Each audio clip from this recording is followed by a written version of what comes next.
Hello, it's David from David Savoury Electrical Services Limited, and welcome to New Toy Tuesdays, an occasional slot where I show off something that has come my way. Items I show here are new to me, if not to the market, and may either be something I've purchased directly or be supplied to me by a manufacturer or wholesaler for trial or review. Beware, however, reviews are honest, and I will point out any flaws as I see them.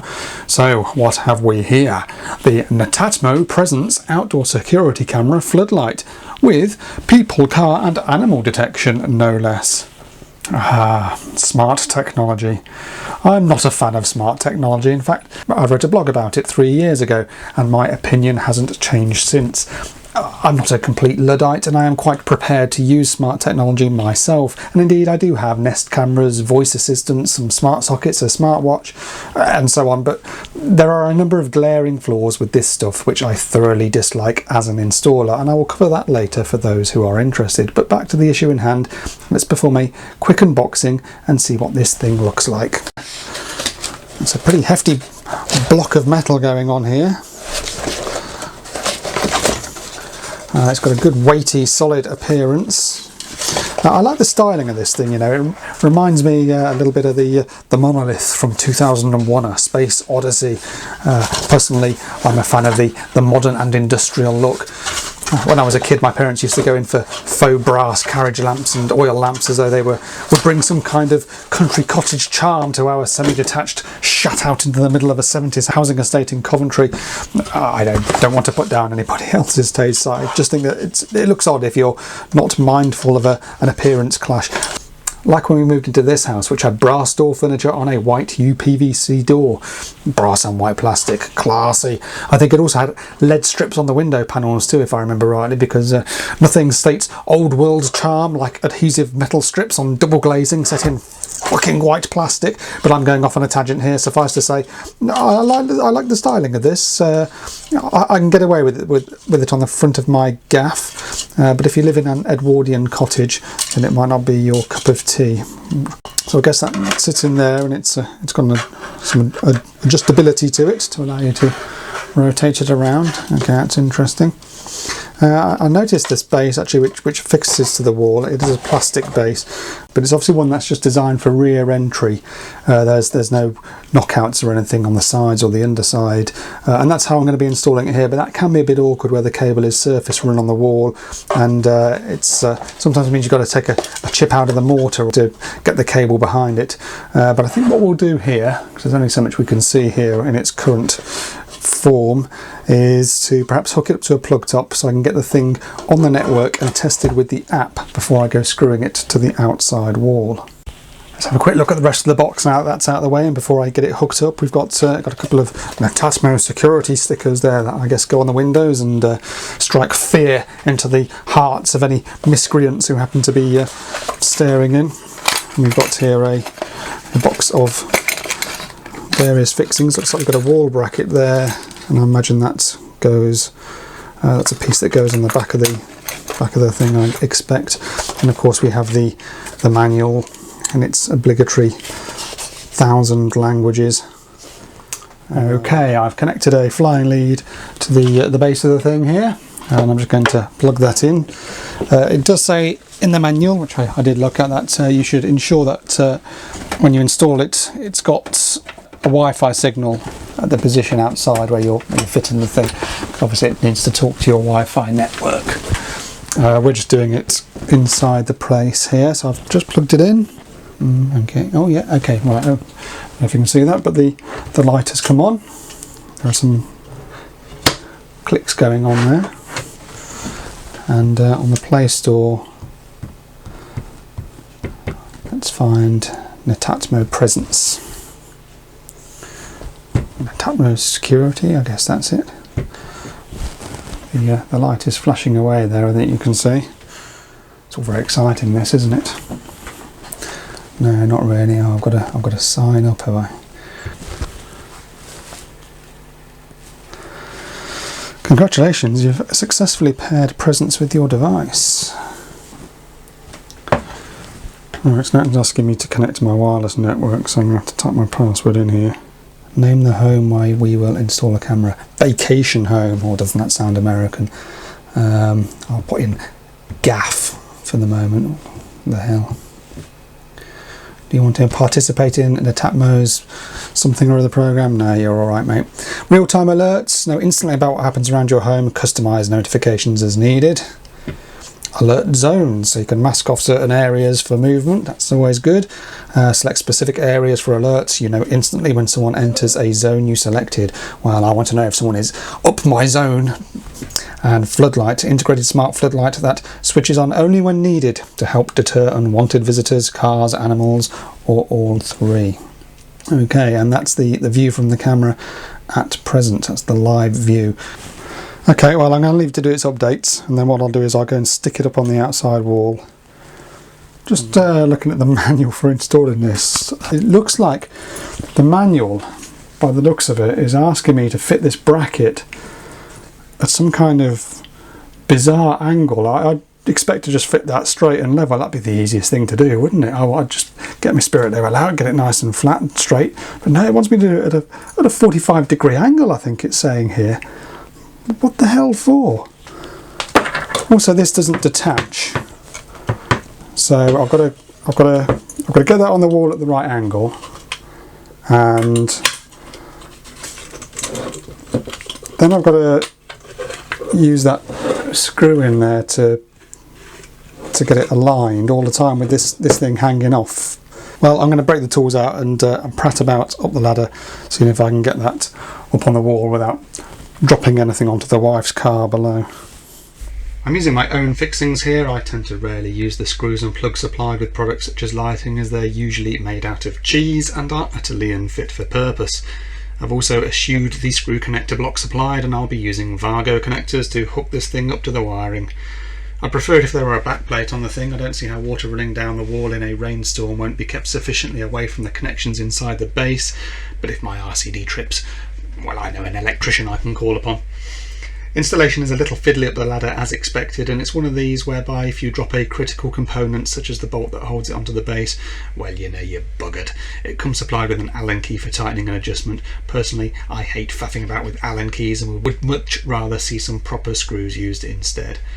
Anyway, physical installation is no biggie, and once mounted it looks alright. I mean, it ain't pretty, but I suppose it's no less utilitarian in appearance than a straightforward floodlight would have been, and I like the high-tech Space Odyssey look. Just what do you think you're doing, Dave? That's disconcerting. I haven't even plugged it in yet, and it already sounds like the wife. Let's get it powered and see it in action. Okay, let's just do a bit of a side-by-side comparison between the Netatmo and the Nest, as they're both mounted on the same wall and looking at the same sort of thing. If I just zoom into my screens here, we can see that the Netatmo here has a much narrower field of vision. I believe it's about 100 degrees or something, whereas the Nest has because it's sort of more fisheye-like lens, has a much wider field of vision. Hopefully we'll see some movement out there. There's bound to be a car going past shortly, and you do see some delays, and they do vary. Sometimes the Netatmo will pick up the movement sooner than the Nest will. But a couple of things to point out. First of all, both cameras have microphones, and the sound is actually on the Nest camera here, but I'm not hearing anything. That doesn't seem to be working at all. Not sure why. It does have a zoom function, a digital zoom function, so I can zoom in on the Nest, which is interesting, which is nice. And it also has the ability for me to click the microphone and to say something out through the camera. The Netatmo also has a microphone which works rather well. If I click on the and click the mute icon here. Oh, in fact, here we can see a car moving as well, and you can see the Nest currently has it with less of a delay than the Netatmo, but I've seen it both way around, so I've even seen them working together before as well, so it does sort of tend to vary a little bit. I'm just going to put my microphone in the speakers and if you can hear.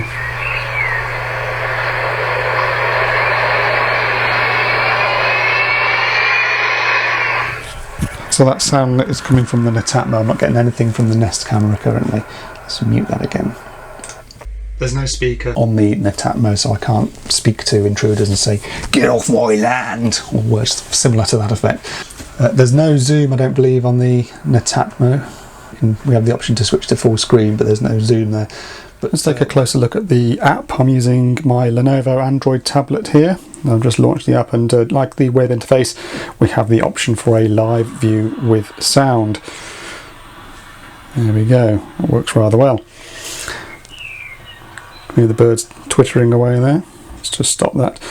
Now if I go into the preferences here, we can see that we have some options to set up. We can turn monitoring off completely if we don't want it to monitor for movement out the front. I've got monitoring on, and I've also set up an alert zone. So if I go into the configure option there, you can see that I can set what my alert zone is. So only when movement is detected in a certain area will it actually inform me of that something has happened, there has been a movement event, and obviously that's because I don't want passing cars or people to set it off. So I'm going to set my zone just to cover the sort of the edge of the driveway, perhaps extending down a little bit further here. It does mean, unfortunately, that the placement I've got here, it may not capture movement going to the front door and back, and there have been events that it hasn't captured. We had a pizza delivered the other night, it didn't capture the pizza delivery man, but then the wife's car was parked there and was probably obstructing the view. Certainly when the postman arrives a bit later on, I'm sure we'll get him on there. So that does seem to work rather well, but there are some events that have been missing, and I presume that's down to the fact that it's not quite covering everywhere that needs to be covered. You'll notice also we have an option for floodlight. We also, one quite neat trick is that we can set the floodlight intensity, and we can also set it so the floodlight always comes on when it's dark or only for specific events. So I've got it set so that if people or cars are detected in the movement area, then the floodlight will come on at full brightness, but we'll ignore animals or other motions. Obviously if the floodlight is too bright, then we can set that down to a lower level, but I'm going to keep that where it is. And there we have the option here for floodlight to come on automatically. We can also force it on or force it off accordingly. Okay, then let's take a look at some of the recorded footage and the way that it's identified what it's recording and why it should be recording. So obviously we've got the live view here now we can go into, should we choose to, and that's working just fine. And we can see here it's detected some person movements fairly recently, 11:07, 11:09. I wonder who that could be. It looks like some idiot standing out with a tablet and a grim look on his face. This is me filming the light being turned off on and off just a few minutes ago, and we can play those back from the beginning, and sure enough, yes, this is indeed a person in our zone. A dodgy looking character indeed. But if we go further back, we can see that at what's that, 3:42 in the AM, we had what is classified as a pet event. And if we play that back, yes indeed, young Tiddles there shitting on my driveway, but it's correctly picked up that the pet is there. Now the floodlight hasn't come on at that point because it's set not to turn on when it detects pets. So that's nice, it saves some nuisance illumination. We've got a few pet events overnight. Here's an interesting one at 1 o'clock this morning. Not actually a pet, although it's classified it as such, but a spider showing up on the infrared. And that can be a bit of a problem with all these sort of things, is that something like this, a bug passing in front of the lens, can cause a false hit to be registered. I've also seen that come up as a car being detected before, when you have the spider or whatever happens to be dancing over the top of the car there. Let's have another look at some of the other motion detections. We've got more pet events. We've got a car event here at 4:51 yesterday afternoon. Let's play that back. And again, I think this is another sort of false flag. In fact, I'm not sure what set this off at all, unless it's the wind blowing the bushes, because the car certainly did not move at that time yesterday. However, at 4:34, a little bit earlier, about half an hour earlier, it did capture the wife. There she is, super duper. Now we have this timeline of stuff here, which is, we can see, extremes back and back and back. I've had this up for over a week now, and it keeps on trucking over the last few days. Going back to Saturday and beyond. Now, this is something that's interesting about the Netatmo, in that if you want a history of, say, your Nest camera, you need to subscribe, which allows you to view your past history. If you don't subscribe to it, it's not kept for you, and there's no localized storage. The Nest camera has to stream all the time to the Nest servers, and they have to be online, of course. It all has to be working, your broadband has to be up for all of that material to get out. The Netatmo is different. The Netatmo has an SD card, an 8 gig SD card installed, so when it sees an event like this, it records it to that SD card, and there is no Netatmo server that it has to broadcast that back to. You can configure it for Dropbox, which is what I've done, and over the course of the past week or so, I can tell you that I've got about half a gig used on Dropbox of these images that it's uploaded. So it's not uploading video all the time. Only when movement is detected in the movement area will it capture that to the SD card and then upload it. So it takes a much lower bandwidth than something like a Nest camera would. It's not got that constant streaming going on. It has got that localized buffer, and it will only send the pictures up that it's seen, so you have that history there. So even if your broadband goes down, it's still recording it locally, so that's actually pretty good. Especially when you consider it's at least 40 quid per year for the Nest Aware service if you want to retain some video history, and that's just for one camera. If you add additional Nest cameras, then you will find your pants being pulled even further towards your ankles. But if you insist on Nest and don't want the ongoing costs, then all you'll be getting is a live view, while the Netatmo can capture movement, keep it stored and upload it in a more bandwidth efficient manner to Dropbox, whose free 2 gig option can store a good couple of weeks of video. You will have to pop onto Dropbox every so often to clear out the old files, but the camera will take care of its own SD card and overwrite older data when it needs to, so any incidents captured by the camera can quickly end up both in the cloud and on local physical storage. If you're a little more technically minded and Dropbox isn't your bag, then the thing also supports FTP. The factory-fitted microSD card is replaceable, incidentally, although it appears some kind of PTFE grease needs to be applied to keep moisture away from the contacts. The place to look for this thing is page 1534 of the new CEF catalogue, where you'll find it listed at $184.95 plus VAT, so that's $221.94 with VAT. Is that a lot? Well, Nest and Hive alternatives are certainly less. The Hive is $154.95 and the Nest is $139.95, but they don't have a floodlight, and if you want to record your history, you'll need a subscription service. At night, 4 infrared LEDs illuminate, which acts as a visual deterrent and again reminds me of Hal from A Space Odyssey. Open the beer fridge doors, please, Netatmo. I'm sorry, Dave. I'm afraid I can't do that. Damn it, Netatmo! This conversation can serve no purpose anymore. Goodbye. You vicious bastard! And this is the trouble with smart technology. What happens when things go wrong?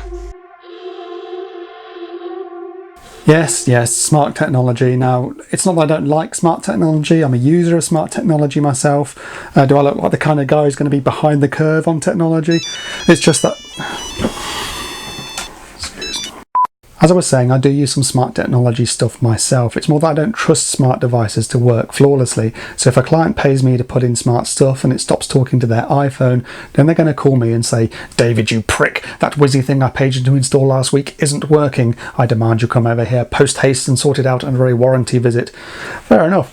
But what are the odds of it being an electrical fault, something wrong with the way I've wired it in? Well, it's very unlikely. What's far more likely is that it's dropped off the edge of the client's Wi-Fi network, or it needs an update, or the server it talks to has an outage, or the client's iPhone isn't connecting properly, or they've changed their router and it all needs setting up again, or they've installed an incompatible app, or changed their app permissions, or their broadband isn't working, or any one of 100 other reasons that are generally outside of my control, have nothing to do with basic warranty terms, and requires me to become some kind of IT bod, incessantly turning stuff off and on again in the hope that it will all magically start working. I also don't trust the manufacturers. Small fry providers may go bust, in which case the host servers your clever gadgets talk to go off the air, and updates and apps are no more. An example of that is the Jibo Home Robot, an animated digital assistant seen here in a sickeningly American promo video. But if you bought one, you found out a few months ago that the company had closed down, sold its intellectual property to venture capitalists, and the servers were going dark, leaving the thing largely useless. Well, that's okay. Let's stick with the big brands like Google then, huh? Well, Google aren't shy about axing their own technologies when they lose interest. They're also in a barney with Amazon, which means that although I can currently view my Nest cameras on my Amazon Echo Show, there's no guarantee that support will continue. Google would rather sell me a Nest Hub for viewing my Nest cameras on. The Nest camera skill for Echo is plagued with 1-star reviews, which is perhaps an indicator of the lack of importance Google are currently placing on the Nest experience for those of us using Amazon equipment. In April, my Nest cameras stopped working entirely with my Echo Show devices, as have many others, and the fix was to delete the skill, delete the app, delete the cameras, reinstall the Nest app, re-add the cameras, reinstall a skill, and rediscover the devices. That's a proper pain in the arse, especially as adding Nest cameras means having to physically access each one to scan a QR code. But at least I only had to do it for myself and not go around supporting multiple customers that I'd installed this kit for. But after at the end of August, when Nest is truly encompassed into the Google Borg, all bets are off as to whether it'll still have any kind of integration with Amazon devices. There's another big brand, Yale, whose smart intruder alarms we've installed in the past, and we've disliked them so much we actually pulled intruder alarm installations from our portfolio in April 2018, which was handy, as in October 2018 Yale had a server outage which left their alarms unable to communicate, resulting in people being unable to disarm their intruder alarms unless they had a CodePad or fob. These things happen, you can't rely on interconnectivity all of the time, and while there may be manual means to disarm your intruder alarm and lock your smart lock, switch off your central heating or whatever, those who've paid out and put in the smart stuff generally don't expect to have to fall back to manual means, as that really kind of defeats the objective. You also have to consider the 24-hour power requirements of smart tech and their need to be patched whenever any security flaws show up if you want to keep the digital miscreants off your network. I don't want to be a complete downer on smart tech, which is a stupid thing to say considering I've just spent several minutes putting a complete downer on smart tech, but although it's seen as the way of the future, as far as I'm concerned my job is to get power from A to B, not to have to worry about why someone's hot water never came on when they stabbed at the screen of their iPad. If you want to go into the market installing and supporting this stuff, then more power to you, but it's not for me, and that's why we had to take CCTV and intruder alarms off the menu. These were technologies that traditionally hadn't changed much for years, but more recently the expectations of end customers have moved on, and it would be unthinkable now to install such devices without some kind of mobile communication access and control. Anyway, that's my 2 pennorth on the whole smart tech shebang. I'm happy to use it personally. I'm even prepared to install it for someone who has bought it and intends to support their own kit, but otherwise I personally don't really want to know. Why were we talking about this again? Oh yes, that Netatmo camera floodlight thing. I like it. The wife has given me a prepared statement to read. The wife wishes me to make clear that the scene showing her car recklessly pulling onto the driveway, damaging items and causing shock to Nigel was staged. The vehicle was not under her control at the time, she had no prior knowledge of the recording, and I'm a big asshole with shit for brains.